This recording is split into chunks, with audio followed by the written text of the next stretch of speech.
Bonsoir à tous, on va reprendre Pour ma mère je n'étais rien de Richard Pelzer. Chapitre 6, la fugue. À l'âge de 9 ans, j'étais devenue si timide et j'avais tellement peur de tout que je sortais rarement de ma chambre. J'étais devenue exactement ce que maman voulait, un punching ball obéissant. Mais pour la première fois, je trouvais suffisamment de courage pour au moins essayer de m'enfuir, de la quitter pour toujours. Malheureusement, je n'étais qu'un enfant et j'étais tout simplement incapable de me défendre contre elle. Je n'avais pas assez de volonté. Maman me rappelait souvent que je pouvais m'estimer heureux et que ma vie n'était pas si mal. Ce conseil était censé me donner une bonne raison de faire ce qu'elle voulait sans réagir. Mais David était parti. Il avait réussi à s'enfuir. Il avait réussi à briser les chaînes de l'enfer. Même s'il était en prison, c'était mieux qu'ici. Même s'il était supposé nous être sortis de l'esprit, ce ne fut jamais le cas.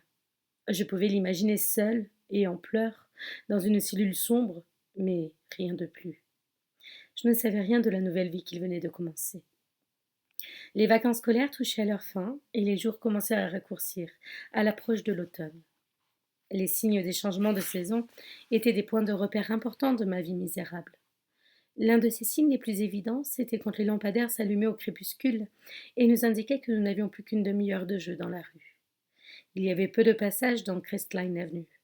Nous n'étions pas les seuls à jouer dans la rue. La plupart des enfants de notre âge le faisaient également. Même si maman trouvait nécessaire de surveiller mes moindres mouvements, elle faisait bien attention à conserver au moins l'apparence de la normalité pour tromper les voisins. Je n'avais pas le droit de lui parler à moins qu'elle ne me parle, ou de sortir de mon lit sans sa permission. Les autres garçons, mes frères, ceux qui étaient encore là, pouvaient parler librement et dire tout ce qui leur passait par la tête. J'aimais beaucoup aller dehors parce que je pouvais courir, jouer et parler sans peur. Dès que j'avais l'autorisation de sortir, je sentais la joie monter en moi. Parler à Josh ou à mes frères sans bégayer et sans qu'on se moque de moi me rappelait combien j'avais peur de maman. À l'extérieur de la maison, je me sentais à l'aise. Mon frère aîné, Ross, jouait souvent avec nous au ballon. Nous roulions à vélo et Ross envoyait la balle en essayant de nous toucher. Ça ne faisait pas mal. Après tout, c'était mon frère. J'aimais être avec lui plus que tout au monde. Je serais tombée 100 fois de vélo juste pour pouvoir jouer avec lui. Même s'il avait mieux à faire, il passait du temps avec moi. Quand ses amis venaient, il ne m'empêchait jamais de rester avec eux. Lui et moi étions amis et nous connaissions nos vies respectives, même si nous n'avions aucune envie d'en discuter. Il est sûrement plus proche de la vérité de dire que nous avions peur d'en discuter. Mon frère Scott et moi n'avions rien en commun. Sa relation avec maman reposait sur la confiance, et il était son compagnon presque comme s'il avait pris la place de papa. Ils discutaient souvent tous les deux de mes punitions comme si je n'étais pas présent dans la pièce. La confiance qu'elle avait en lui me rappelait l'époque où j'étais son petit nazi. Notre relation à tous les deux était fondée sur la compétition et la jalousie. Chacun d'entre nous s'efforçait toujours de dépasser l'autre. Aussi curieux que cela paraisse, d'une certaine manière, c'était normal. Scott était maintenant à ma place dans le temps. La place de Scott dans la famille était devenue particulière. Il ne fallait pas y toucher, se moquer de lui ou faire du mal. En aucune manière. Si on le tirait ne serait-ce qu'une larme, les conséquences étaient terribles. Il finit par utiliser ce pouvoir contre moi.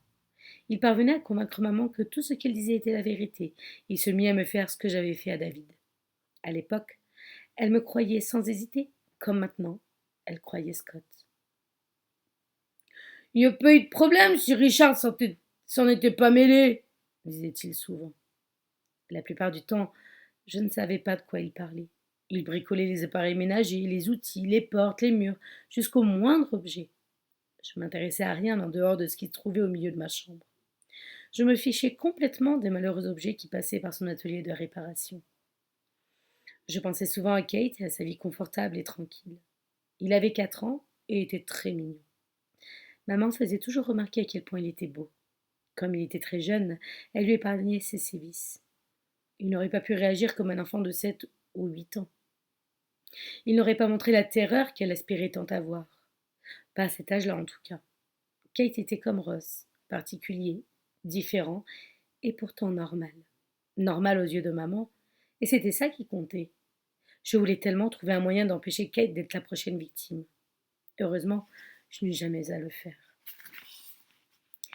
Pendant l'été 1974, je découvris certains schémas dans le comportement de maman que je n'avais pas remarqués auparavant. Certaines de ses habitudes étaient comme des automatismes. Elle débutait sa journée en fumant une cigarette. Elle s'asseyait sur son lit et en allumait une chaque matin. Elle avait toujours besoin de vodka avant de se rendre à la salle de bain, après une longue nuit de sommeil. Je remarquais qu'elle était toujours d'une précision extrême concernant les dates et les heures. Elle se souvenait de la date et de l'heure exacte de chaque bêtise que j'avais pu commettre. Bien entendu, elle était incapable de dire quel jour de la semaine on était si on lui demandait, mais elle semblait enregistrer toute la chronologie de ma vie dans sa tête. Elle avait un sens curieux de l'histoire de la place qui tenait notre famille. Je me souviens d'elle, plongée dans des mois dans notre généalogie jusqu'à l'hébétement. Elle était remontée sur plusieurs générations. Elle nous racontait la dignité de ses ancêtres et leur sacrifice pour une vie meilleure. À chaque découverte d'une réussite familiale, elle creusait encore un peu plus et nous disait sa fierté de faire partie d'une si belle famille. C'était presque comme si elle appartenait au passé. D'une certaine façon, elle semblait savoir ce que nos ancêtres avaient ressenti face à ce qu'ils vivaient. Elle savait tout des hivers durs et froids qu'ils avaient passés à faire les poubelles en quête de nourriture pour survivre. J'étais intriguée pour sa façon de s'animer et de recréer ses histoires avec autant de détails. Elle semblait même s'enorgueillir de sa capacité à décrire ce passé fascinant. Elle parlait des chariots bâchés, des vêtements, de la nourriture et donnait des détails dont seule une personne qui avait été présente aurait pu se souvenir. Je pense que, dans une certaine mesure, elle était convaincue qu'elle en avait fait partie. Ce n'est que plus tard que j'ai réalisé qu'elle pouvait passer des jours et des jours à raconter ses histoires sans nous maltraiter. C'est alors que je compris qu'elle avait une sorte de maladie mentale. Elle passait d'un état psychologique à un autre en un rien de temps, sans prévenir, et si naturellement que cela ne pouvait pas être volontaire. C'était comme si elle était plusieurs personnes à la fois. Cet été-là, je commençais à étudier avec soin ses variations d'attitude pour décoder ses changements de personnalité. Quand elle racontait une histoire du passé, elle avait la voix d'une vieille femme, comme grand-mère, avec moi, assis sur ses genoux à l'écouter. La seconde d'après, elle me jetait à terre et me donnait des coups de pied pour m'être assis sur ses genoux sans avoir demandé la permission. Je commençais à reconnaître certains gestes ou tons de voix qui me permettaient de déterminer quelle était à ce moment-là. Cela dura tout l'été, cette alternance de la maman que je connaissais et de celle que j'avais toujours voulu avoir. À chaque fin d'été, j'avais la certitude d'avoir de nouveaux vêtements. Chacun d'entre nous recevait alors une pile de vêtements sortis d'une armoire qui semblait en regorger. Ils étaient rationnés, comme s'ils étaient précieux. Ce n'est que, pardon, ce n'est que quelques années plus tard que j'appris qu'ils venaient de ma grand-mère de Salt Lake City. Peut-être que pour elle, c'était un moyen d'atténuer les péchés de sa fille, sachant très bien que c'était une ivrogne violente de surcroît. Une ivrogne qui n'aurait jamais dû avoir d'enfant. Peut-être est-ce pour elle un moyen de croire qu'elle nous apportait un peu d'aide. Cette année-là, j'étais toute excitée à l'idée de me débarrasser de ce vieux pantalon en velours côtelé rouge et cette chemise verte à manches courtes que je portais en permanence. J'étais content de terminer mes corvées, d'arriver en fin de journée et de me rapprocher du jour où elle nous donnerait nos nouveaux vêtements. Les jours passaient, routiniers, et je ne disais rien, par amour pour elle et parce qu'elle m'effrayait. Nous avions une sorte d'accord tacite, selon lequel j'étais là quand elle ne pouvait plus supporter le stress de la vie. Quand elle avait besoin de passer sa colère tordue et sa violence sur l'un de ses enfants, j'étais là. J'acceptais ma condition à la maison et me contentais d'organiser ma vie en fonction aussi bien que pouvait le faire un enfant de 10 ans. Par exemple, je fixais l'heure de la lessive après qu'elle eût fait celle de mes frères. Je ne sais plus exactement quand, mais à un moment, elle me fit savoir qu'elle ne laverait plus mes vêtements, qu'elle ne laverait que ceux des garçons, et que j'étais maintenant autorisée à laver les miens. Avant cela, je n'avais pas le droit d'avoir des vêtements propres. Elle ne les lavait pas, et je n'avais pas la permission de le faire. Je savais d'expérience que certains vêtements devaient être lavés séparément, mais j'ignorais qu'on ne pouvait utiliser la javel qu'avec le blanc. Je ne puis pas cacher ce genre d'erreur à maman. J'avais abîmé mon jean tout neuf et mes t-shirts blancs étaient devenus bleu clair. Comme pour tout le reste, chaque fois que j'abîmais mes vêtements, en ne les lavant pas correctement, elle l'interprétait comme un acte délibéré de provocation et de rébellion. En réalité, je ne savais tout simplement pas comment faire. Je m'efforçais de comprendre lessive après lessive. Finalement, je n'eus plus la possibilité que de faire une seule lessive par semaine parce que sinon, je ne laissais pas suffisamment de temps pour les lessives des autres garçons, qui devaient avoir des vêtements propres. Je commençais à croire que je n'étais pas aussi intelligent que mes frères, ou pas aussi beau, et bien entendu, pas aussi important. Elle me rappelait régulièrement, sur un ton moqueur, que j'étais celui qui avait ces choses partout sur la figure et les bras. Les autres personnes appelaient ces choses des taches de rousseur. Je dois bien admettre que je ressemblais à poil de carotte avec mes cheveux orange, mes taches de rousseur et mon visage tout rond. Inconsciemment, je me laissais bourrer le crâne. Je n'étais pas comme les autres, pas aussi intelligent. J'étais défiguré et incapable de parler. J'acceptais tout simplement le fait que j'étais, comme elle disait avec mépris, répugnant à regarder. Dès que j'en avais la possibilité, je sortais de la maison. Parfois, c'était là. J'allais faire des courses au supermarché du coin pour acheter des cigarettes, du lait, du pain ou autre chose dont elle avait besoin. Je me souviens du long trajet à pied depuis le haut de Crystal Avenue jusqu'au bout d'Eastgate Boulevard et au croisement que je devais traverser pour atteindre le supermarché. Cela me prenait presque 1 heure, mais ça valait le coup puisque ça me permettait de sortir. Si j'avais été sage, ou bien si elle était pressée, elle me laissait y aller à vélo. Elle me rappelait systématiquement que je devais me faire discret et éviter tout le monde. Parler à qui que ce soit, en particulier aux adultes, m'était totalement interdit. Je m'efforçais d'y aller le plus vite possible pour avoir le temps d'aller m'acheter un beignet accompagné d'un chocolat chaud. La vendeuse était une très gentille vieille dame qui semblait avoir toujours travaillé là. Elle m'appelait Richard et savait ce que je voulais.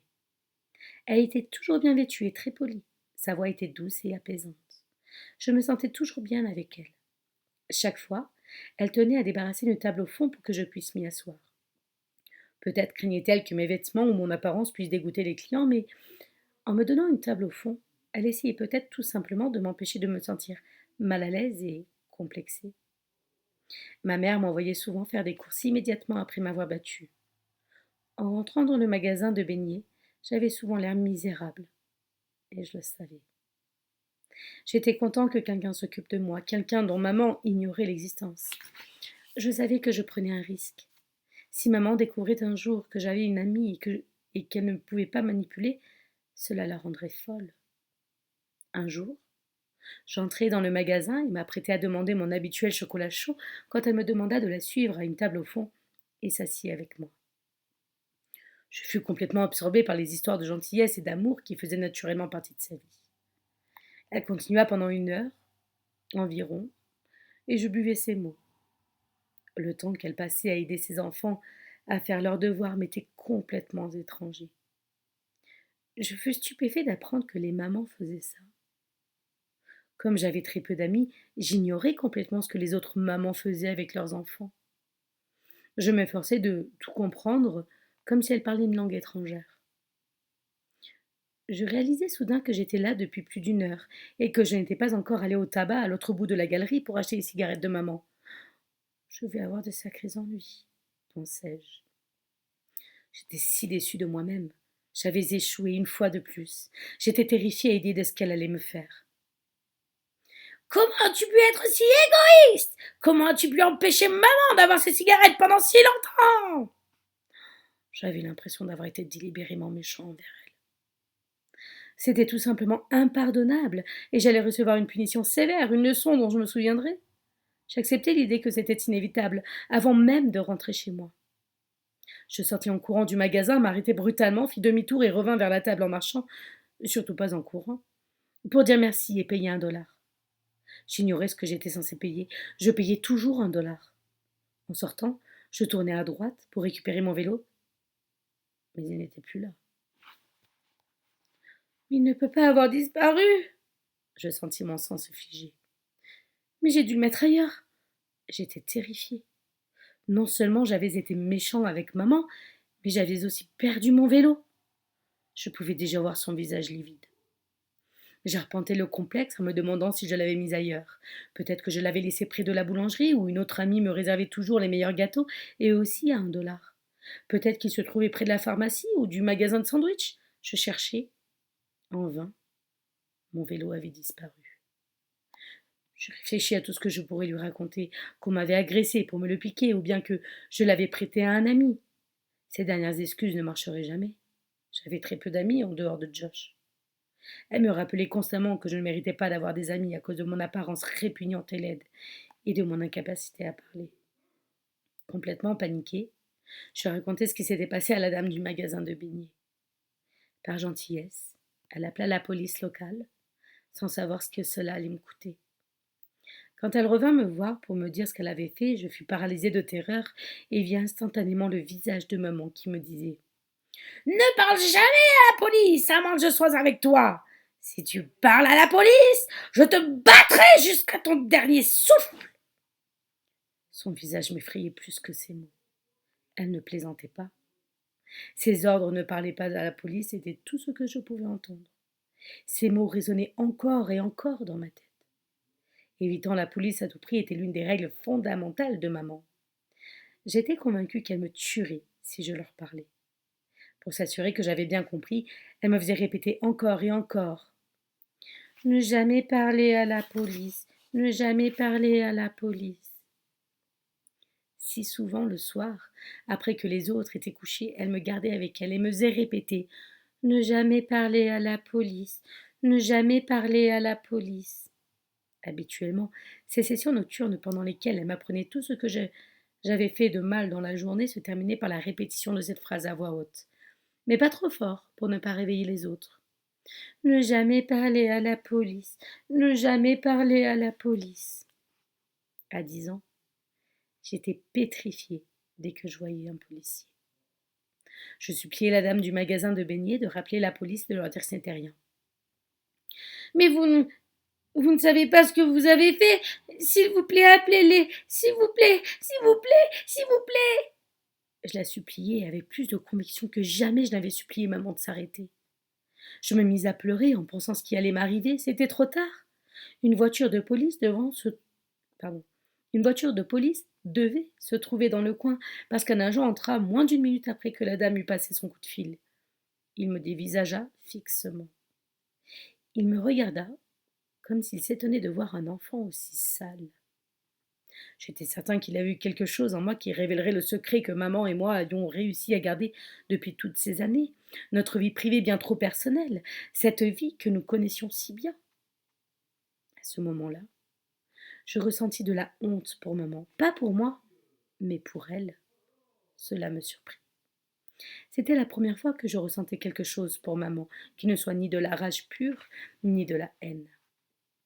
Bien que j'aie toujours eu des sentiments mauvais à son égard, je ressentais à présent une sorte de peine et de pitié envers elle, debout, devant ce policier qui me fixait. Après une courte conversation avec mon ami du magasin de beignets, l'agent se dirigea vers ma table et s'assit. Son ton et son discours étaient très professionnels. Il sortit un petit carnet noir et me demanda ce qui s'était passé. Je lui répondis en bégayant. Je fis bien attention à ajouter « Monsieur l'agent » à la fin de chacune de mes phrases, espérant l'impressionner et éviter toute suspicion. Lui parler me rendit si nerveux que je ne pouvais rien voir d'autre que le visage de maman hurlant « Ne jamais parler à la police !» Je transpirais de terreur et bégayais comme jamais auparavant. Il me montra son carnet. J'étais visiblement inquiet de ce qu'il avait écrit. Puis vint la question que je craignais le plus. « Comment tu t'appelles, mon garçon ?»« Comment je m'appelle ?» J'étais complètement sous le choc. J'étais persuadée qu'il connaissait déjà mon nom, puisque j'étais l'un des enfants les plus épouvantables du quartier. Je faisais tellement de bêtises tout le temps. Je ne faisais jamais mes corvées en temps et en heure, ou correctement. Maman me disait que j'avais un tempérament extrêmement violent et que j'étais instable. La police devait forcément me connaître. Bon, d'accord. Où habites-tu ? Je vis qu'il était agacé par mon absence de réponse. Quoi ? Lâchai-je. Je ne pas le droit de vous dire la police, bégayai-je. J'avais lâché le morceau. Je savais que je ne devais pas dire cela. Elle va me tuer, pensai-je. Elle va vraiment me tuer. Comme un flash devant mes yeux, je vis des années auparavant David pleurer de terreur alors qu'elle écartait les bords de sa blessure de ses doigts dans la salle de bain. J'avais pensé à ce moment des centaines de fois, à chaque fois qu'elle me disait « Je peux te tuer quand je le veux !» Je savais qu'elle ne plaisantait pas. Je l'avais vue essayer de le tuer. J'ai réalisé que j'avais dit à voix haute la dernière partie de ma pensée. Le policier m'avait entendu dire que ma mère allait me tuer. Il s'adossa à son siège, abasourdi, et prit un instant pour retrouver son sang-froid, conscient qu'il avait en face de lui autre chose qu'un petit garçon habillé de vêtements sales. Mon cœur battait si fort que j'avais l'impression qu'il allait exploser dans ma poitrine. Mes mains, mes mains étaient moites de peur et je sentais le sang affluer dans mes tempes. Qu'est-ce que tu as dit, jeune homme demanda l'agent. Je cherchais autour de moi l'issue la plus facile. Je ne savais pas quoi faire, il n'y avait pas suffisamment de monde pour me cacher dans la foule. En regardant par-dessus mon épaule vers la porte, je vis une opportunité. D'un bond, je sortis du box de cuir rouge et courus vers la porte. Je pouvais sentir les yeux de tout le monde sur moi. J'imaginais des agents de police partout, demandant à ces gens de me décrire. Ils utiliseraient leurs témoignages pour me trouver et m'arrêter parce que je m'étais enfuie. Au moment où j'atteignis la porte, un homme entra et arrêta brutalement ma course. Il avait dû voir l'agent derrière moi et m'attrapa par le bras pour me retenir. Cet étranger devait vraiment penser qu'il aidait la police, sans avoir aucune idée de ce qui allait se produire. J'étais sûre que j'allais mourir. À l'intérieur de moi, quelque chose se brisa, et je déclarai forfait. Maman n'aurait pas pitié de moi. Être arrêtée par la police après avoir essayé de lui échapper et avoir peut-être révélé notre secret était un crime inimaginable. Le policier me demanda de m'asseoir à l'arrière de sa voiture pendant qu'il parlerait avec la dame du magasin de beignets. Il lui fallut environ un quart d'heure avant de revenir. J'attendais en imaginant mon ami fondre en larmes et avouer qu'elle ne savait pas que j'étais aussi méchant. Elle allait être bouleversée d'avoir aidé quelqu'un d'aussi méprisable que moi. Maman avait raison. Je ne valais rien. Je pensais aux questions que les enfants allaient poser à l'école, toutes ces questions sur les raisons pour lesquelles j'étais aussi sale et avait toujours l'air de ne pas avoir dormi depuis des jours et des jours. En y pensant, je réalisais combien ma vie était lamentable. En passant à côté de la voiture de police, les gens regardaient à travers la vitre arrière. J'avais l'impression d'être dans un cirque et que les gens venaient jeter un coup d'œil à l'enfant criminel qui avait fini par être capturé. J'avais tellement honte et je me sentais si seule que je voulais mourir. Sans dire un mot, l'officier revint. Il démarra la voiture. J'étais sûre que j'allais en prison. Peut-être j'allais voir chose et que nous pourrions parler du passé. Je nous imaginais vêtus d'habits rayés noirs et blancs et marcher en boitant à cause de nos chaînes aux pieds. Et bien que cette pensée soit effrayante, je l'acceptais. Je n'en avais pas peur. Cependant, j'avais peur de David et ce qu'il pourrait me faire pour se venger de moi. Alors, une idée me traversa l'esprit. J'allais en prison loin d'elle. Toutes mes pensées négatives sur le policier méchant et cruel laissèrent la place à la gratitude, à la joie et même à l'amour. Perdue dans ma rêverie, j'imaginais ma nouvelle maison. Mais je fus brutalement ramenée à la réalité quand je vis la voiture tourner sur Crestline Avenue. Je perdis la tête et me mis à hurler, suppliant le policier de ne pas me ramener chez moi. Je tirai aussi fort que je pus la poignée de la porte, mais rien ne se passa. Elle était bloquée. Il s'arrêta en haut de la rue et me dit d'une voix douce et calme qu'il allait m'aider et qu'il allait s'assurer qu'on ne me ferait pas de mal. Je ne pouvais pas le croire.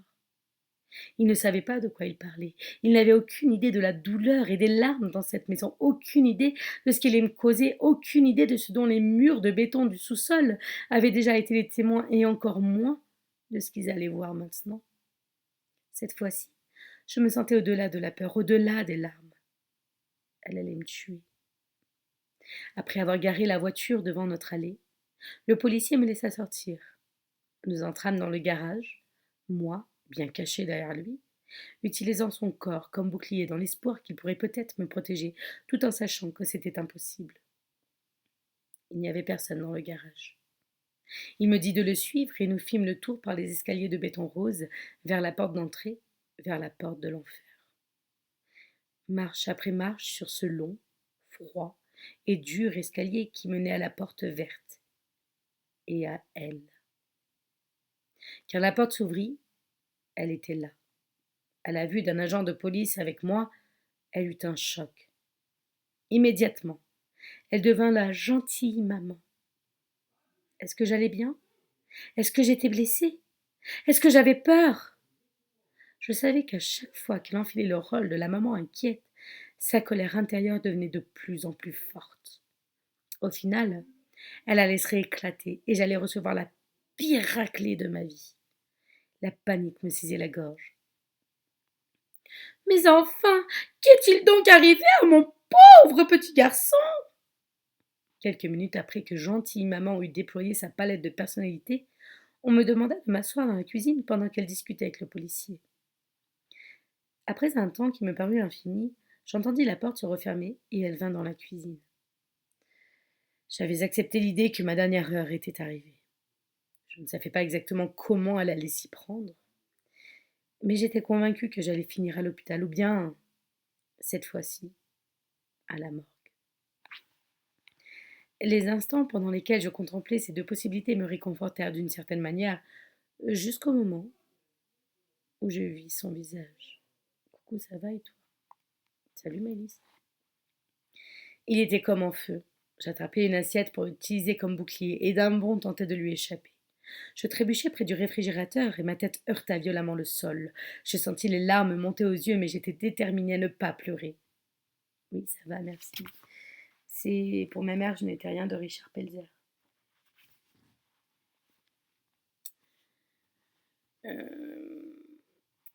Je ne pouvais pas la laisser me voir pleurer.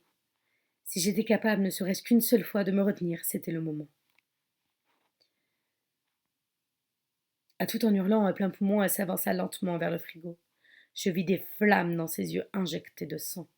Comme au ralenti, elle commença à me donner des coups de pied, encore et encore, dans la poitrine, l'estomac et le cou. Même si je parvenais à retenir mes larmes, mon corps hurlait de douleur. Si tu parles de moi à qui que ce soit, tu prendras la raclée de ta vie. Mais enfin, pour qui est-ce que tu te prends? Qu'est-ce que je t'ai dit des centaines de fois? Tu n'écoutes jamais, n'est-ce pas? Je suis désolée, j'ai encore la voix un peu enrouée. N'est-ce pas? Je connaissais par cœur cette voix d'ivrogne mauvaise. Coup de pied après coup de pied dans la poitrine, les bras, le visage et le cou. Elle ne s'arrêtait pas. Et elle hurlait tant qu'elle pouvait. Réponds-moi, espèce de misérable petite merde! Ah ça non, tu ne vas pas t'évanouir! Je te parle! Je t'interdis de t'évanouir! Ensuite, je ne me souviens de rien. Je me réveillai dans un silence absolu, un peu plus tard. Pas une âme dans la cuisine ou ailleurs. Je remarquai immédiatement l'odeur de mon propre vomi. Je pouvais à peine bouger. J'avais l'impression que ma poitrine avait été écrasée. Une douleur lancinante au côté revenait chaque fois que je respirais. Quand je soulevai ma tête, je vis 1000 étoiles. Il n'y avait personne. Vaseux, des idées confuses. Je restais simplement allongée là, espérant que quelqu'un allait venir m'aider à me relever. Mais comme d'habitude, personne ne vint. Personne n'était là. J'étais épuisée et seule. Au plus profond de moi, j'étais totalement seule. J'avais l'impression d'être seule sur terre. Quelques minutes plus tard, j'entendis la porte du sous-sol s'ouvrir. En entrant dans la cuisine, sans vraiment me regarder, elle me dit: Tu ferais bien de te dépêcher de nettoyer ces cochonneries sur le sol! Change aussi de chemise, tu pues! Je ne voyais pas bien à cause de la sueur et du vomi qui me brûlait les yeux. N'ayant rien d'autre à portée de main, j'essuyai mon visage avec mon bras, encore et encore. Va te laver, tu me dégoûtes, dit-elle en quittant la pièce. Je me relevai péniblement et me traînai à tâtons jusqu'à la salle de bain en me tenant au mur. J'ouvris le robinet, les mains tremblantes. Je m'appuyai sur le rebord du lavabo et il entendit m'appeler. Tu as fini là-dedans? Je n'ai pas encore terminé avec toi! Au son de sa voix, j'éclatai en sanglots. Des larmes d'émotion et de peur se mirent à couler. Pas des larmes de douleur, mais de souffrance intérieure. Mon cœur était brisé. À présent, tout m'était égal. Soudain, elle entra dans la salle de bain et me demanda d'un air suffisant si j'allais lui répondre. Elle m'attrapa par les cheveux, me tira la tête en arrière et me regarda dans les yeux. Puis elle me lâcha. Ma tête partit en avant, une violente douleur descendit tout le long de mon dos. Pétrifiée, les yeux fermés, je m'attendais à des coups, mais rien ne se produisit. J'ouvris les yeux et réalisai qu'elle était partie. Je tendis la main vers le robinet, mais mes bras étaient si faibles que je ne parvins pas à l'atteindre. En regardant sous le lavabo, je vis mon énorme pile de linge sale et en tirai des sous-vêtements sales. J'essuyai mon visage et mon cou, et l'odeur était épouvantable. Je pliai le slip et essuyai le devant de ma chemise, puis je laissai tomber. Je me fichais de mon apparence ou de mon odeur. Je voulais juste dormir. Je suis fatiguée, j'ai tellement froid. Je veux juste me reposer. J'avais désespérément besoin de respirer un peu d'air frais. Je jetai le slip sur la pile sous le lavabo, sortis de la salle de bain et me rendis dans ma chambre, qui heureusement se trouvait juste à côté. Je regardai l'échelle qui menait au lit d'en haut et décidai que j'étais trop fatiguée pour monter. En me retournant, je vis le petit espace de ma collection de cochonneries au milieu de la chambre et me glissai à l'intérieur. Tout ce que je voulais, c'était dormir. Mais quelques secondes plus tard, elle m'ordonna de revenir dans la cuisine. Bizarrement, elle finit son verre de vodka et me dit de m'allonger sur le canapé dans le salon jusqu'à ce qu'elle ait le temps de s'occuper de moi. Juste avant de m'endormir, elle vint m'informer que je ne me joindrais pas à sa famille pour le dîner et que je n'irais pas non plus à l'école. Pour ce qui était des nouveaux vêtements, je n'aurais rien.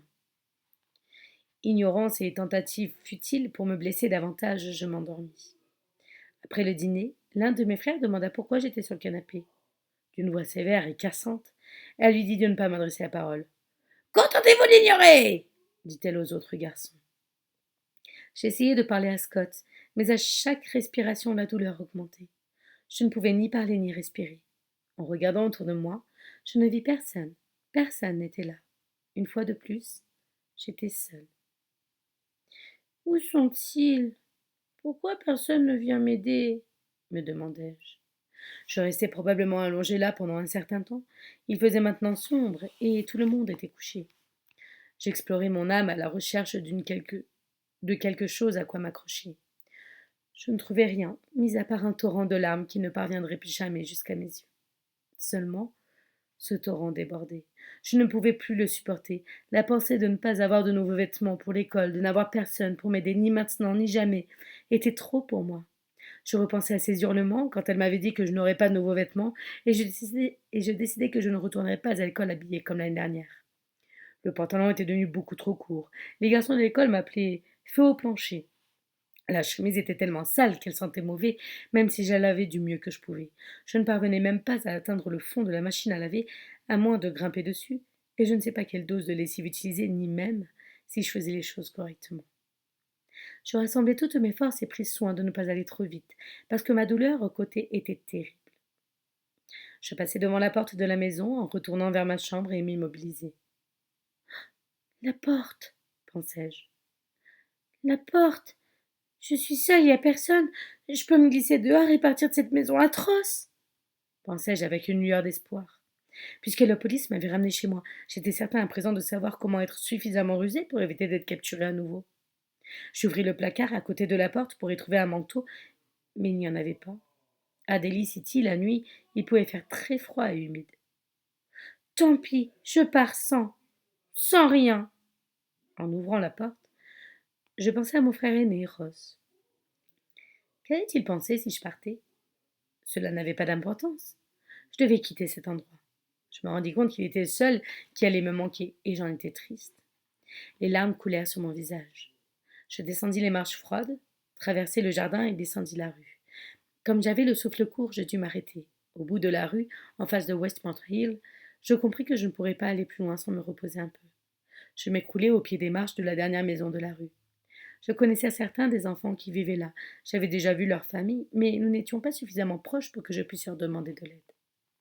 En même temps, je savais très bien qu'il ne pourrait pas m'aider. Personne ne pouvait m'aider, même pas Dieu. Quand je me relevai, la douleur empira. Je traversai la large rue, au pied de l'énorme colline, et commençai à la grimper. Je savais que je devais atteindre son sommet. À mi-chemin, je me mis à ramper, car mes bras et mes jambes étaient trop fatigués, et ma douleur au flanc trop forte. Mon visage transpirait de plus en plus. C'était comme si mon œil gauche transpirait, comme si de l'eau coulait de mon œil et de mon front, sur tout mon visage. Finalement, je parvins à l'incinérateur du lycée Westmore, où je pensais trouver un peu de chaleur. Je me glissai contre le mur de la grande tour noire. Je sentis la chaleur et je commençai à me détendre. En m'endormant, j'essayais d'oublier la douleur et le froid. Finissons-en et laissez-moi me reposer. Tu m'entends? Est-ce que tu m'écoutes? Criai-je à Dieu. Je priai pour qu'il m'ôte la vie et qu'il m'amène loin de cet endroit, qu'il m'emmène loin de la maison. Je suis désolée de n'avoir jamais cru en toi. Je te le demande ici et maintenant. Ramène-moi chez moi. Pardonne-moi, Seigneur, parce que j'ai péché. C'était la seule prière que je connaissais. Encore et encore dans ma tête, je dis pardonne-moi, Seigneur. Mais tout comme mon Père sur terre, mon Père dans les cieux ne s'intéressait pas à moi, lui non plus. Je me réveillai en entendant les bruits inconnus et je vis un grand homme en uniforme bleu qui me demanda ce que je fichais là. J'essayai de me relever d'un bond, mais retombai immédiatement à cause de ma douleur aux côtes. Tout mon corps était douloureux et gelé. Il devait environ être 6 heures du matin et l'école ne commençait pas avant longtemps. Je me relevai avant qu'il puisse m'attraper. Je tentai de courir jusqu'au sommet de la colline, trébuchai, me relevai et courus, en m'efforçant de mettre le moins de poids possible sur mon côté gauche. Ça me faisait beaucoup moins mal maintenant. En dégringolant la pente vers la maison, je tombai dans l'herbe, roulai jusqu'au pied de la colline en hurlant de douleur. À ce moment-là, cette douleur me rendit malade et je vomis sur mon pantalon et mes chaussures. C'était tellement mauvais que cela me rendit encore plus malade. Je savais que j'allais avoir de sérieux ennuis. Quand elle va me voir et qu'elle va comprendre que je suis partie hier soir, ça va la rendre dingue. Je m'en fous, je suis fatiguée, j'ai froid. Ma tête me fait mal et mon cœur est en lambeaux. Je veux juste mourir, dis-je doucement. Je retournai vers la maison. Je ne savais pas où je pourrais aller. Je passai devant les fenêtres de mes voisins en me demandant s'ils pouvaient voir ce petit garçon pathétique qui boitillait dans la rue, trempé de vomi et qui empestait. Je réalisais que ce qu'elle avait à me faire m'était bien égal. Je m'arrêtai en bas des marches et entendis l'un de mes frères crier. Hé, le v'là! Je montai les marches de la porte, s'ouvrit soudain. Elle m'attrapa par le bras, me tira à l'intérieur et me plaqua au sol. Elle hurla à plein poumon. Où étais-tu? Qui c'est que t'as vu? Qu'est-ce qu'ils t'ont dit? Réponds-moi! Réponds-moi! Ça m'était égal. Je voulais juste dormir. Curieusement, elle restait debout, là, à me regarder. Le silence envahit la pièce. L'expression sur son visage changea et devint presque humaine. Comme elle me soulevait doucement et me déposait sur le canapé, je pus sentir la chaleur de son corps et l'espace d'un instant, je me sentis bien. Je sentais les effluves de son parfum et la peau si douce de son visage. Elle m'étendit sur le canapé et je fus réconfortée par le fait qu'elle s'était inquiétée. Elle ne le dit pas, mais je pus le sentir. L'émotion sur son visage, la peur dans ses yeux ne sont pour moi que des souvenirs lointains. J'étais heureux d'être avec elle à ce moment-là. Juste à ce moment-là. Les garçons s'étaient rassemblés autour de moi et lui posaient toutes sortes de questions, ce qui la rendit enragée. Au premier signe de colère, tout le monde quitta la pièce. Je pensais que j'allais prendre. J'aurais été incapable de bouger, même si je l'avais voulu. Je pouvais à peine respirer. Ça y est, ça vient. Résiste, Richard, résiste. Je n'ai plus peur de toi. Je n'ai plus rien à donner, à toi ou qui que ce soit d'autre. On ne peut plus rien me prendre non plus. Je suis fini, murmurai-je. À ma grande surprise, elle se contenta de me regarder, de sourire et de s'éloigner. Bientôt mes frères revinrent dans le salon et se mirent à m'observer. Scott me posait des questions stupides, essayait de se moquer de moi et j'étais sans défense. Il ne pouvait pas laisser passer cette excellente opportunité. Je pensais que David avait dû se sentir exactement comme moi. J'étais blessée par le besoin de Scott d'augmenter mes souffrances. Je savais exactement ce qu'il ressentait. J'avais ressenti la même chose envers David en voyant son angoisse. Scott comprit qu'essayer de parler m'était douloureux. Il commença alors à dire des choses drôles pour me faire rire. Pas du tout pour détourner mon attention de ma souffrance, mais pour en causer davantage. Je tentais de ne pas rire. La douleur était trop forte. À un moment, je roulai sur le côté en réaction de la douleur fulgurante de ma poitrine et tombai sur le sol à côté du canapé. Je ne pouvais pas bouger. Je ne pouvais pas respirer. Je crus que j'allais être malade à nouveau. Je portais encore la chemise couverte de vomi et de saleté. Je fus malade à nouveau. Cette fois-ci, sur son tapis et sur le côté de mon visage. Je pouvais sentir le vomi dans mes oreilles et dans mes cheveux. Tout le côté de ma figure en était couvert, et l'odeur était pire qu'avant. J'eus une série de hauts le cœur, et chaque effort de mon corps causait davantage de douleur et de convulsions. En arrivant du couloir, elle cria mon nom et m'ordonna de remonter sur le canapé. J'étais incapable de réagir. Je l'entendais, mais je ne pouvais pas réagir. Ma vue était brouillée par les larmes et la sueur. Je tournais la tête de côté parce que je savais que j'allais encore être malade. Je ne voulais pas vomir dans mes yeux. Il me faisait déjà trop mal. Après ce que j'ai encore vomi, elle s'approcha, s'agenouilla tout près de mon visage, me regarda dans les yeux et dit « Oh mon Dieu, j'appelle une ambulance !» Elle avait presque l'air de s'inquiéter pour moi.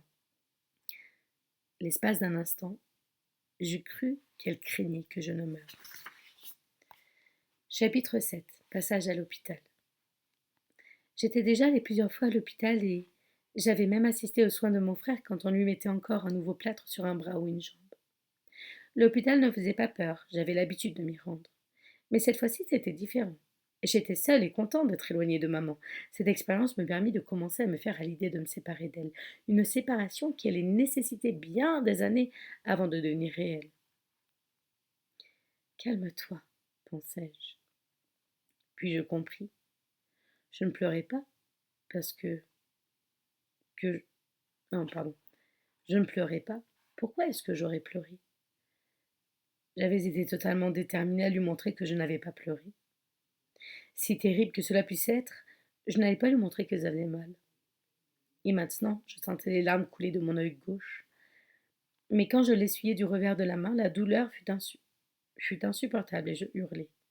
Je regardai ma main et vis que ce n'était pas des larmes, c'était du sang. Elle s'agenouilla elle s'agenouilla et me demanda de ne pas leur dire ce qui s'était passé. Elle essuya mon visage et le haut de ma chemise avec un linge humide et tenta d'enlever le vomi qui était là depuis plusieurs heures. À qui? Dire à qui? Demandai-je avec hésitation. Les ambulanciers. Ils arrivent pour t'aider. S'ils pensent que c'est moi qui t'ai fait ça, ils t'emmèneront loin de moi, répondit-elle calmement. Elle paraissait tellement sincère et inquiète à cette idée que j'eus l'impression qu'il était de mon devoir de protéger ce secret et d'empêcher qu'elle en soit gênée. L'expression de son visage me toucha. La dépendance et la peur dans sa voix consumèrent mon esprit. C'était comme si elle me testait pour savoir si j'étais digne de confiance. Je devais l'aider. À ce moment-là, j'avais de la peine pour elle, pas pour moi, mais pour elle. J'étais gênée et j'avais honte pour elle. Il m'était difficile de comprendre d'où venaient ses sentiments. Il m'était presque impossible de croire que je m'inquiétais pour elle et non pour moi. J'eus pitié d'elle. D'une certaine façon, cela me donna du pouvoir. Je contrôlais la situation, à présent, et elle le savait. J'étais celui qui pouvait lui inspirer la peur de Dieu. Tout s'embrouillait. Je réfléchissais pour savoir si je devais garder le secret quand les ambulanciers arrivèrent. L'un d'entre eux s'agenouilla près de moi et commença à me parler. L'autre se mit immédiatement à parler à quelqu'un d'autre par radio. Le flot de questions m'embrouillait encore plus et je bégayais les quelques mots qui parvenaient à sortir entre les vagues de douleur. Je compris rapidement que ce que je disais n'avait pas beaucoup de sens. L'ambulancier mit sa main sur ma bouche et me dit de me calmer, de respirer et de me détendre. Je cherchai maman des yeux, mais ne la trouvai nulle part. Je me retrouvai rapidement sur un brancard amené à l'extérieur. Elle tenta d'arrêter l'ambulancier qui se trouvait devant le brancard pour lui poser une question. Sans perdre de temps, il se contenta de l'ignorer comme si elle n'était même pas là. J'en éprouvai de la satisfaction. Maintenant, elle pouvait comprendre l'humiliation que je ressentais d'être ignorée quotidiennement, comme si je n'existais même pas. En réalisant que je descendais les marches sur le long du brancard, j'eus peur. Je tentais d'interpeller les 2 hommes pour leur demander d'arrêter parce que j'avais peur qu'ils me laissent tomber, mais les mots ne vinrent jamais. Pour la première fois, je me retrouvais incapable de dire quoi que ce soit. L'envie et la volonté étaient là, mais pas l'action. J'étais horrifiée. J'essayais de plus belle. Respirer devint de plus en plus difficile.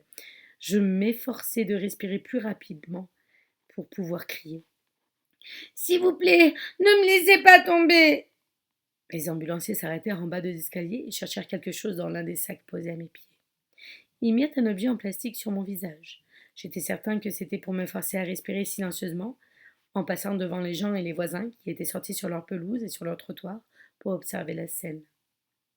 Et j'imagine qu'ils se demandaient ce que j'avais encore bien pu faire. Ils devaient penser que c'était quelque chose de terrible. Je fus submergée par la honte d'avoir été bâillonnée. Une fois à l'intérieur de l'ambulance, je me sentis vaguement réconfortée, plus calme et plus tranquille. Tu es en hyperventilation. Il faut te calmer. Allez, respire doucement dans le masque, me dit l'homme dans l'ambulance, d'un ton froid. L'ambulance s'éloigna, et en regardant par la vitre, je vis maman hurler contre 2 de mes frères. On ne peut même pas attendre que je sois mort avant de s'en prendre à quelqu'un d'autre, pensai-je. Cela m'a mis très très en colère. L'ambulancier vit dans quel état j'étais et commença à me maintenir contre le matelas. Je crus qu'il essayait de me réconforter. Je ne comprenais rien à ce qu'il me disait. Elles en prennent déjà une nouvelle victime. C'était tout ce que j'avais à l'esprit. C'était exactement comme quand Chose était partie. Seulement, à présent, elle était incapable de leur donner ne serait-ce que les 3 jours complets de répit que j'avais eus. Elle ne s'inquiétait pas du tout de moi. J'étais partie. J'étais sortie de sa vie. Pour elle, je suis déjà mort. L'ambulancier me maintenait de plus en plus fermement, et je finis par remarquer qu'il le faisait avec force. Je cessai de penser à autre chose et ne devins conscient que de lui. Il avait toute mon attention. Bon, il faut que tu fasses ce que je te dis, ou sinon, je ne pourrai pas t'aider, dit-il. Pas m'aider? Tu n'as aucune idée de ce que tu as fait en m'enlevant de cette maison. J'essayais de prononcer cette phrase, mais les mots ne sortaient pas. Je n'arrivais pas à parler. C'est comme si j'étais mort pour elle maintenant. Maintenant, je pourrai jamais lui montrer que je suis un gentil garçon, bafouillai-je finalement. Sa main se resserra sur mon bras au point de me faire mal, puis il attrapa mon autre bras et cria quelque chose au chauffeur. Je ne me souviens pas de ce qu'il a dit. J'étais incapable de le comprendre. En regardant ses yeux, je me rendis compte que j'étais assis et que j'essayais de le frapper au visage et aux épaules. J'eus un choc. Je m'étais laissé aller à la colère, et je n'en avais même pas conscience. Brutalement, la porte s'ouvrit et le chauffeur monta.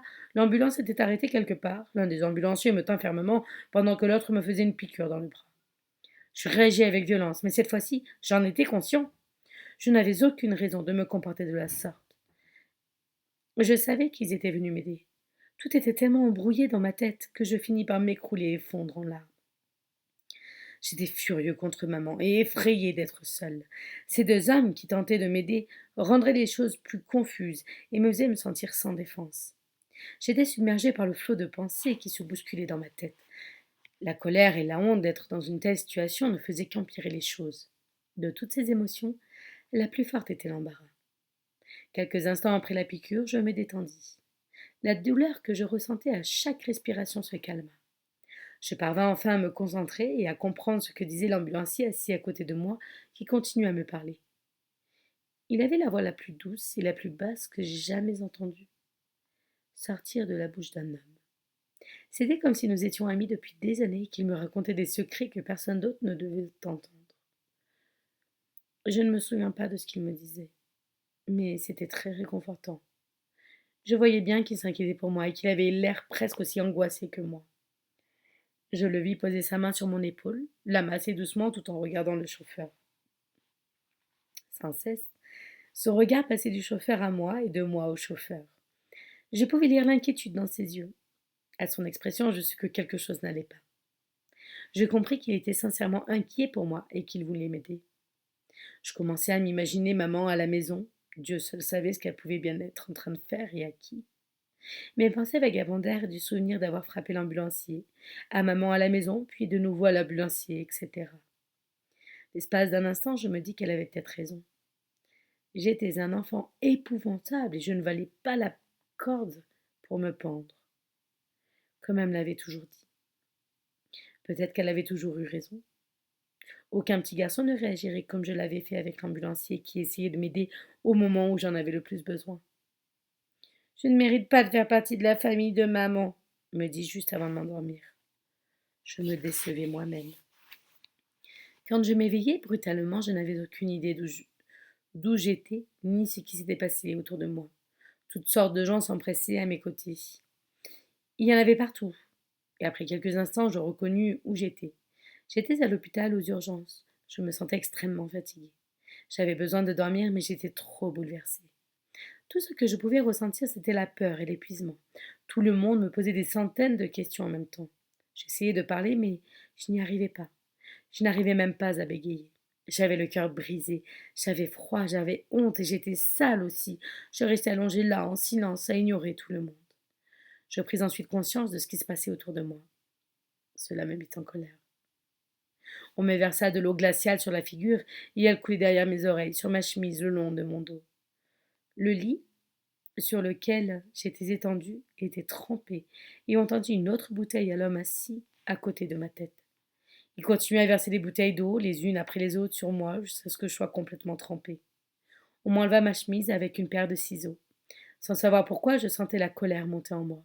Une vraie colère, quelque chose que je n'avais jamais ressenti auparavant. Tout ce que je voulais, c'était m'en aller d'ici et rentrer chez moi.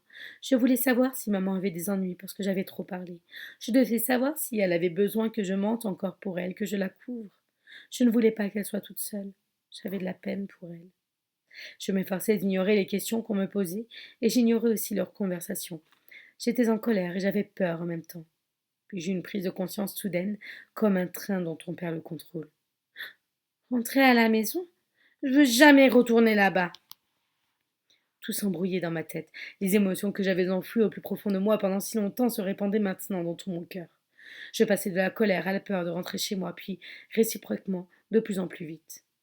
Les pensées tournoyaient dans ma tête, les émotions se rapprochaient de la surface, et je savais que je ne contrôlerais pas, elles finiraient par sortir. Je ne pouvais pas permettre une telle chose.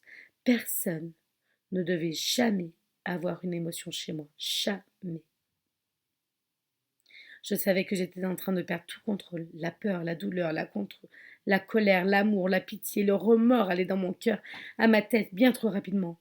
Je tentais de me concentrer sur les murs froids et durs du sous-sol, sur les émotions et les larmes qu'ils étaient les seuls à connaître. Ils avaient vu tous ces événements indicibles et les cachaient bien mieux que moi.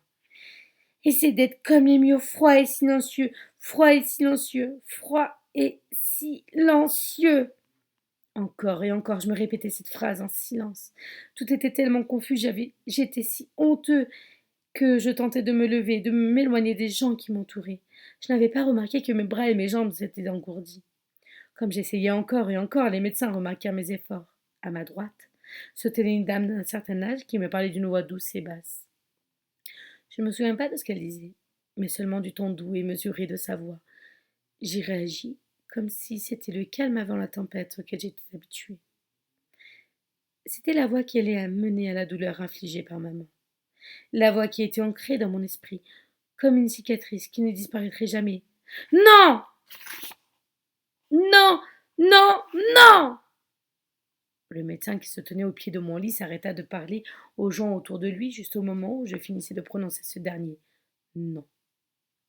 Il vint rapidement vers moi et me demanda quelque chose à la dame qui se tenait à ma droite. Je ne compris pas ce qu'il lui disait, et pétrifiée de peur, je la vis s'éloigner de moi, prendre quelque chose sur un chariot de métal au pied du lit et revenir. Elle tendit au docteur ce qu'elle avait pris sur le chariot. Je compris qu'il allait me faire quelque chose quand il s'approcha de moi, et je paniquai. Je parvins à m'asseoir d'un seul coup et à couvrir ma tête de mes bras, une réaction que je maîtrisais parfaitement. La douleur m'obligea à m'arrêter. Je la sentis depuis le bas des jambes, tout le long de mon dos, jusqu'à ma poitrine. Sur tout mon corps, chaque centimètre de peau se mit à picoter, comme si on me donnait des petits coups d'aiguille. J'avais l'impression qu'un éléphant s'était assis sur ma poitrine. Je ne pouvais rien faire d'autre que me laisser aller. Le bruit des conversations des gens qui me parlaient m'épuisait. Je ne pouvais plus écouter. Je ne pouvais plus penser. J'étais vaincue. Bonjour. J'étais cuit. Je ne pouvais rien faire. Je n'avais plus la volonté de me battre. Je me mis à avoir des étoiles, le sang afflua à ma tête, et je perdis conscience. Juste avant de sombrer, je vis la dame et le médecin de chaque côté du lit qui me tenaient.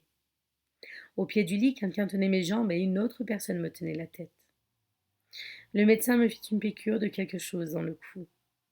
Quoi que ce soit, quoi qu'il m'ait donné, cela fonctionna, et quelques minutes plus tard, je ne ressentais plus rien. Je pouvais à peine voir, et ne me préoccupais plus du brouhaha autour de moi.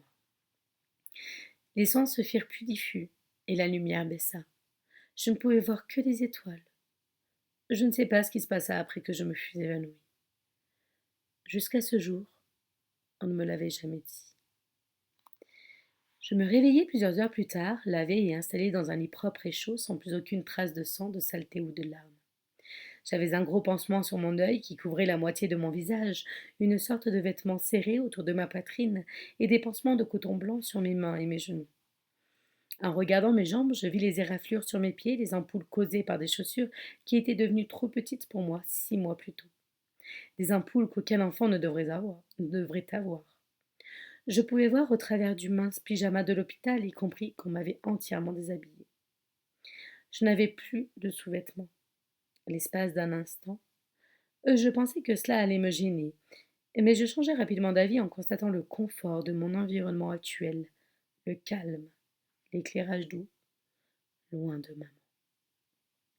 Pour la première fois de ma vie, il me vint un soupir. Pas n'importe lequel, un soupir de soulagement. Ah, je me sentis mieux et me rendormis. Ça fait longtemps, pensai-je. Cette fois, je vais dormir les yeux fermés, décidai-je. Le matin vint un peu plus tôt que je ne l'aurais voulu. L'hôpital était immobile et silencieux. En me réveillant, je vis une belle jeune femme qui me parlait et qui me caressait les cheveux. Elle prenait bien soin de ne pas toucher le pansement sur mon visage. Tu sais, tu peux pas dormir pour toujours, dit-elle avec un sourire. Je lui souris en retour. J'aurais voulu qu'elle soit ma mère. Ce sentiment de sécurité me parut faux quand elle me dit que je ne finirais pas par sortir de l'hôpital et que je rentrerai chez moi. Je remarquai immédiatement qu'en me parlant, elle faisait très attention à me poser des questions sur mes sentiments et mes pensées. Merci pour le suivi, monsieur Caromin, c'est gentil. Je m'étais entraînée à observer les émotions de maman et à écouter le son de sa voix. Je savais que cette jolie femme, assise près de moi, voulait quelque chose. Je trouvais curieux qu'une étrangère se préoccupe de moi. Après tout, merci. Je n'étais rien. Elle était sincère et je lui ai confié que je me sentais bien et que j'allais essayer de parler doucement pour ne pas bégayer. Elle me sourit. Pas de problème, je comprends, dit-elle calmement. Elle me fit plaisir quand elle me complimenta sur mes taches de rousseur et mes cheveux roux.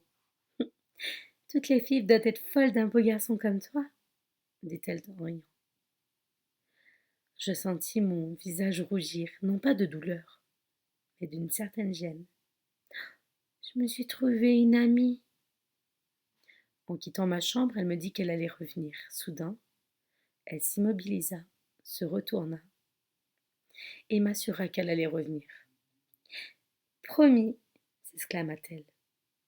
Je n'avais jamais imaginé qu'une fille puisse m'aimer auparavant, et encore moins trouver que j'étais mignon, j'étais incroyablement gênée. Comme promis, elle revint avec un plateau chargé de nourriture. Le repas sentait bon et était chaud. Elle souleva le couvercle et je vis des œufs, des toasts, de la confiture, du bacon et du jus de fruits.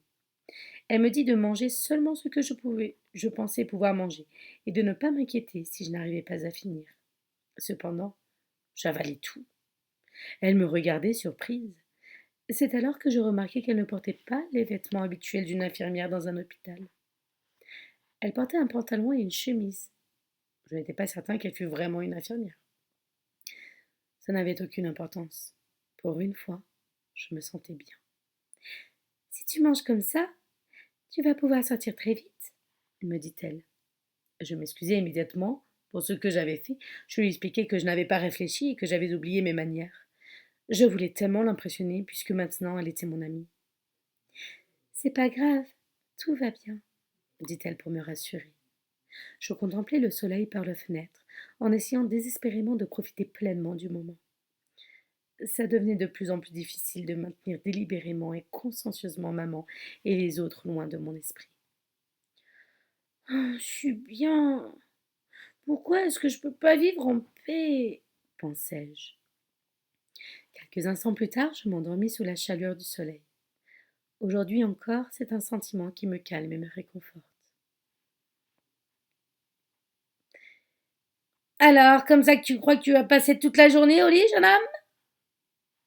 En entendant ces mots, je m'assis aussi vite que possible et réfléchis que j'étais censée faire et à l'excuse que j'allais donner. Je ne savais pas très bien où j'étais et pourquoi je dormais, mon esprit était embrouillé. Je suis désolée, je me suis endormie, je suis désolée, dis-je penaud. Quand je pus voir clair, je vis que c'était mon amie, la femme qui m'avait aidée et qui je me sentis si bien. Je vis l'incompréhension sur son visage à la vue de ma réaction immédiate et ma capacité à passer le sommeil le plus profond à l'éveil complet en l'espace d'une seconde. Rapidement et délibérément, elle changea d'expression. Ce n'est pas grave, s'excusa-t-elle. Je fus surpris. Je n'avais pas l'intention de te faire de la peine. Comme je rougissais et que j'étais mal à l'aise, elle vint vers moi et me prit la main. Passant ses doigts dans mes cheveux, elle se mit à me parler doucement de tout et de rien. Tu sais, on m'a dit que tu bégayais tout le temps et que j'aurais du mal à te comprendre. Mais d'où peut bien venir cette idée complètement stupide? En entendant sa question, je me dis qu'avec elle, ça m'était égal de bégayer. Je parlais clairement et sans hésitation. Surpris, j'eus du mal à admettre qu'elle avait raison et que je n'avais rien remarqué.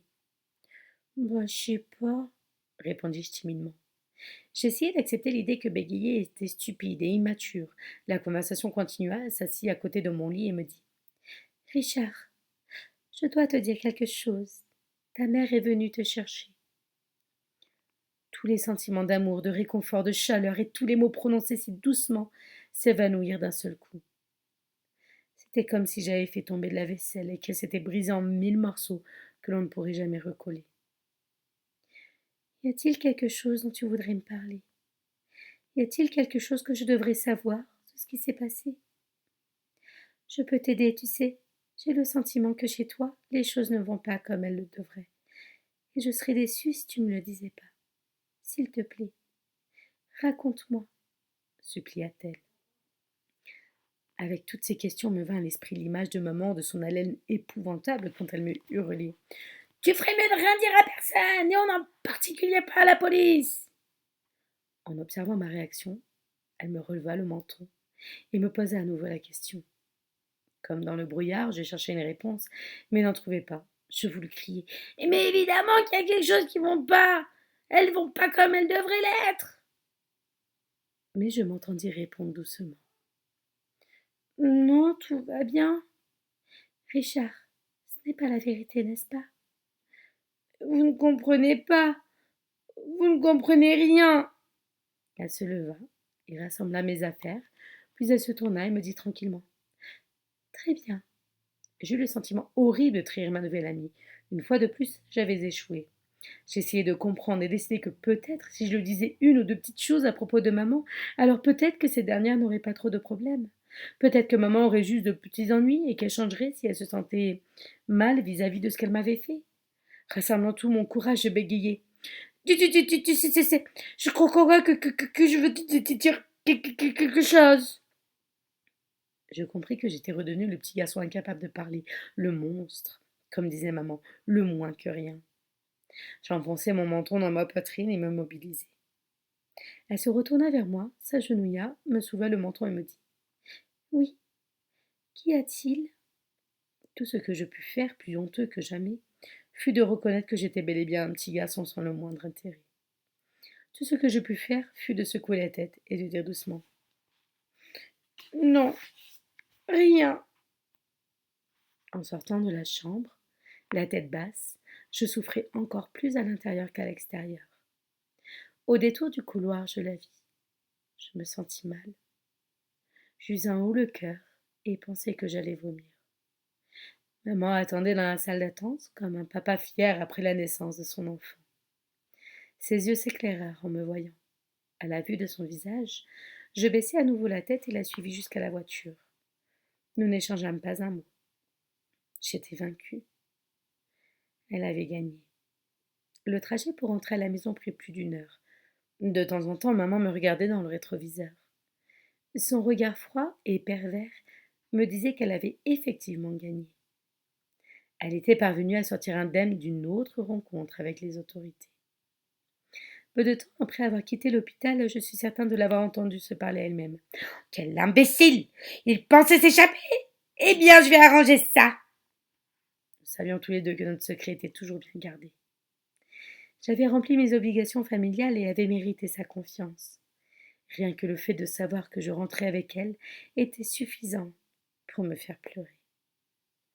Je ne pleurais qu'intérieurement et décidai résolument que je ne laisserai jamais me voir pleurer à nouveau. Jamais. Je vous remercie d'être passé. Je vous souhaite une agréable soirée, puis on se retrouve très vite pour la suite. Bisous, bisous.